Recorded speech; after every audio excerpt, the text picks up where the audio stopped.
अब्बू को तो आज तक ये पता है कि मैं नाश्ता वो बेकरी का स्प्रिंग रोल खाऊंगी तो सुबह सुबह एवरी डे वो पहुंचा होता है। मैं देख के से मुस्कुरा देती हूँ। पहले तो नहीं रियलाइज़ होता था कि क्या, अच्छा अब्बू ने ला दिया। आज समझ आती है, जब एज वाइज लाइक ग्रो कर रही हूँ तो समझ आ रहा है कि अच्छा अम्मी मुझे अपने हाथ से खाना नहीं खिलाएं तो शायद मेरे नेल्स गंदे हो जाएं, तो अम्मी आज भी खाने खिला रही होती है अपने हाथ से मुझे। तो या एक्सीडेंट वाला मामला, अम्मा अब्बा की सपोर्ट, अम्मा अब्बा ने जिस तरह ख्याल रखा आप बताती हैं। फिर ये वाली एपिसोड हुई, इसमें भी अम्मी अब्बू साथ थे हर तरह से। हम माँ बाप का नहीं दे सकते, हम पे बैक नहीं कर सकते, लेकिन निम्रा खान ने अपने माँ बाप को पे बैक करने के लिए क्या किया, क्या कोशिश की कि यार माँ बाप के सामने मैं क्या करूं ऐसा कि माँ बाप कुछ नेमो बदल नहीं है उस चीज़ का कि उन्होंने जो हमारे साथ किया, हमारे लिए किया, हम चाहकर भी पे बैक नहीं कर सकते, चाहकर भी। लेकिन हाँ, अपनी आगे की जनरेशन के लिए हम बेहतर कर सकते हैं उससे लर्न करके। लेकिन अगर मैंने अपने माँ बाप के लिए कुछ किया ना, तो ये कि अच्छा मैं ना आई एम वेरी एक्सप्रेसिव, लेकिन मैं दुनिया के लिए एक्सप्रेसिव हूँ, लेकिन पता नहीं जिनसे मैं बहुत प्यार करती हूँ, जब मेरे अपने हैं मैं उनके आगे ज़्यादा एक्सप्रेस नहीं कर पाती हूँ। बहुत शाय उनके आगे, बहुत शाय। जो एक छोटी वाली निम्रा थी ना, वो एक्चुअली उनके सामने वही निम्रा है। तो मुझे ना ज़्यादा शो नहीं करना आता उनको कि मैं उनसे कितना प्यार करती हूँ, लेकिन मुझे ऐसा लगता है कि मैं उनका बेटा हूँ। और आप बेटों से बढ़ के हैं यार। आपने जो किया है निम्रा, और जो आपकी स्टोरी है उसमें मेरा ख्याल है बेटा बेटी नहीं, एज एन इंडिविजुअल आपने फैमिली का नाम रोशन किया है। फैमिली को आप कहाँ से कहाँ ले गई, और आपने, अगर आपको लगता है कि आप अम्मा अब्बा का पे बैक नहीं कर सकें, आपने अपने हिस्से का दिया जलाया है। पता है मैंने सिर्फ उनको क्या दिया आज तक? सिर्फ अपना वक्त और छोटे छोटे प्यारे प्यारे से गिफ्ट्स, बस छोटे छोटे से। लेकिन आखिरी गिफ्ट क्या दिया अपनी अम्मा को, अब्बा अम्मी को? आखिरी गिफ्ट अब तो उन्होंने गिफ्ट्स लेना छोड़ दिए मुझसे, बड़े बड़े। लेकिन अब उनको सिर्फ कपड़े पसंद है ज़्यादा, और बहुत भी बहुत हो गया तो कहीं भेज दिया उनको ट्रिप के लिए, लेकिन कपड़े उनको बहुत ज़्यादा पसंद हैं। और अब उनकी सारी ख्वाहिशें पूरी कर दी? सारी बेटों वाली सारी ख्वाहिशें पूरी करती हूँ।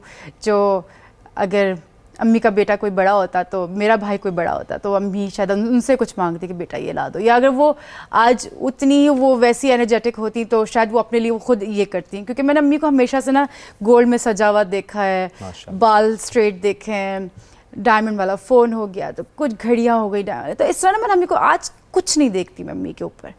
अम्मी जूड़ा बांध के 24 घंटे रहती हैं, कुछ नहीं अम्मी को पसंद करना, ना अम्मी को लिपस्टिक लगाना पसंद है, ना कुछ भी नहीं। तो पता नहीं, मुझे ऐसा लगता है कि शायद कहीं ना कहीं उसकी वजह मैं भी हूँ कि मतलब हमें संभालते संभालते वो खुद भूल गई कि उनको खुद को कैसे संभालना है। तो I don't know, I take that blame on me कि आई थिंक वो मेरी वजह से है कि सॉरी। तो ये कि मैं चाहती हूँ, बस इतना मैं चाहती हूँ कि वो वापस वैसे ही खड़े हो के ना अम्मी अब्बू वैसे ही भाग दौड़ करें, लाइक ना जैसे वो पहले करते थे। लाइक अब नहीं करती वो इस तरह की चीज़। They must be very proud of you Nimra. और इस स्टेज पर, इस लेवल पे माँ बाप से सभी प्यार करते हैं, अपने अपने अंदाज में प्यार करते हैं, लेकिन नाम रोशन करना, उनको ये फील कराना उनकी ख्वाहिश है। और ये तो मेरे माँ बाप ने मेरी ये ख्वाहिश पूरी की। पता है इंडस्ट्री में जाने की ख्वाहिश उन्हीं लोगों की थी। मुझे नहीं पसंद था इंडस्ट्री में जाना। पसंद एज इन उस वे में नहीं था कि मुझे पता ही नहीं था, मेरे अंदर कॉन्फिडेंस नहीं होता। मुझे पता था कि इतने लोगों को फेस करना तो मैं कैसे फेस करूँगी, इसलिए मैं डरती थी। और तो अम्मी मेरे साथ हर शूट पे, हर जगह मेरे साथ खड़ी रहती थी दिन रात। मतलब उनका 9 बजे सोने का टाइम भी हो जाता था, तो वो शूटिंग के दरमियान सो रही होती थी, लेकिन वो उठ के ना मॉनिटर देख रही होती थी, मेरी बच्ची सही लग रही है, मेरी ठीक लग रही है। तो उन्होंने लाइक 10 साल में, मुझे लगता है कि शायद 2 साल मैंने अपनी मर्जी के गुजारे होंगे, उन्होंने 8 साल तो मुझे ही दिए अपने कंसेक्यूटिव।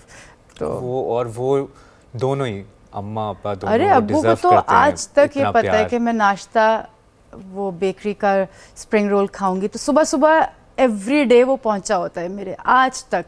लाइक मेरे अब्बू लिम्प करके चलते हैं, थोड़ा तकलीफ होती है उनको नी पे, लेकिन अल्लाह उन्हें उसको भी, उससे भी ठीक करे। लेकिन क्योंकि मेरे अब्बू ने ना मेरे एक्सीडेंट के दरमियान रोते हुए टकरे दीवार पे मारते हुए दुआ की थी, अल्लाह ये तकलीफ मुझे दे दे, ये तकलीफ। मैंने कहा अब्बू कुछ और ही मांग लेते, ये क्यों मांग लिया? आज उनको तकलीफ है उस घुटने पे। तो एवरीडे वो नाश्ता वहाँ पर पहुँचा होता है। लाइक तो मैं देख के से मुस्कुरा देती हूँ। पहले तो नहीं रियलाइज़ होता था कि क्या, अच्छा अब्बू ने ला दिया। आज समझ आती है, जब एज वाइज लाइक ग्रो कर रही हूँ तो समझ आ रहा है कि अच्छा ये कितनी खूबसूरत चीज़ें सारी, इसको एक्नॉलेजमेंट करना, इसको अप्रिशिएट करना, उनको बताना है कि अम्मी अबू आज आप लोग, आज भी मैं आप लोगों पर रिलाई करती हूँ, मेरी ज़िंदगी नहीं गुजर सकती आप लोग के बगैर 1 मिनट भी नहीं। मैं अगर सुबह उठ के मुझे ये रखा हुआ ना देखे तो पता नहीं, शायद मेरा नाश्ता स्किप हो जाए, या मुझे दोपहर में अम्मी मुझे अपने हाथ से खाना नहीं खिलाएं तो शायद मेरे नेल्स गंदे हो जाएं। तो अम्मी आज भी खाने खिला रही होती है अपने हाथ से मुझे। तो यार इतनी प्यारी बातें, और इस लेवल पे आके ऑब्वियसली हर कोई, मैं बार बार ये कह रहा हूँ, अपने माँ बाप से प्यार करता है, लेकिन वो याद रखना, वो चीज़ों को लेके चलना, बहुत बहुत खुशी हो रही है मुझे ये सुन के।